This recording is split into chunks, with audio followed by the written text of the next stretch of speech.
দিল্লির উপর আজ যেন এক অদৃশ্য দানবের চাদর।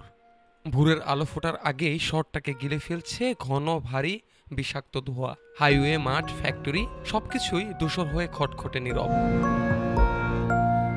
এয়ার কোয়ালিটি ইন্ডেক্স ছুঁয়েছে 430। WHO যে লিমিট দেয় তার বহুগুণ উপরে।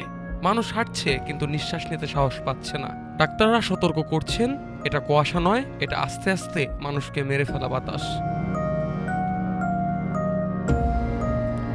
এমন ভয়ঙ্কর অবস্থায় সরকার বলল, প্রোঅ্যাক্টিভ হও, নয়তো শহরটা থেমে যাবে। আর সেই সাথে সরকার দিয়েছে কঠিন নির্দেশনা। সব অপ্রয়োজনীয় নির্মাণ বন্ধ, খনি কার্যক্রম থামানো, গাড়িতে করা নিষেধাজ্ঞা, পুরনো গাড়ি রাস্তায় উঠলে জরিমানা, স্কুলে অনলাইন ক্লাস এবং বাচ্চাদের ঘরে থাকার নির্দেশনা।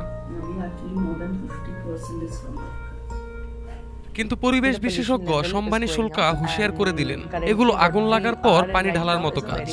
সারা বছর অ্যাকশন না নিলে দিল্লি বাঁচবে না। তিনি চীনের উদাহরণ টেনে বললেন, ওরা কঠিন সিদ্ধান্ত নিয়েছিল আর কঠিনভাবে প্রয়োগ করেছিল, তাই ৫-৭ বছরে পরিবর্তন এসেছে।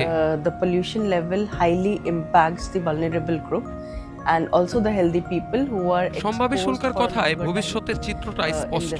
পুরোপুরি ইলেকট্রিক গাড়ির যুগ, শক্তিশালী নিরাপদ পাবলিক ট্রান্সপোর্ট, হাঁটার রাস্তা, সাইকেল লেন, মানুষকে গাড়ি থেকে নামিয়ে আনার পরিকল্পনা, আর দূষণের বিরুদ্ধে সারা বছর যুদ্ধ।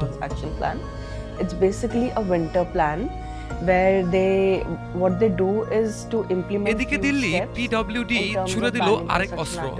200 নতুন এন্টি স্মোক গান অক্টোবর থেকে ফেব্রুয়ারি পর্যন্ত শহরের বুকে ছিটাবে সূক্ষ্ম পানির কুয়াশা। ধুলা PM2.5, PM10 যেন মাটিতেই পড়ে থাকে।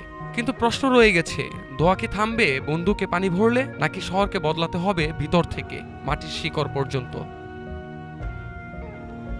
প্রতি বছর ভারতে 17 লাখ মানুষের মৃত্যু হয় বায়ু দূষণের কারণে। এবছর দিল্লির শীত যেন মৃত্যুর গন্ধে ভরা। যে বাতাস মানুষকে বাঁচায়, সেটাই আজ যেন শহরের সবথেকে বড় শত্রু। News desk, Dhaka today.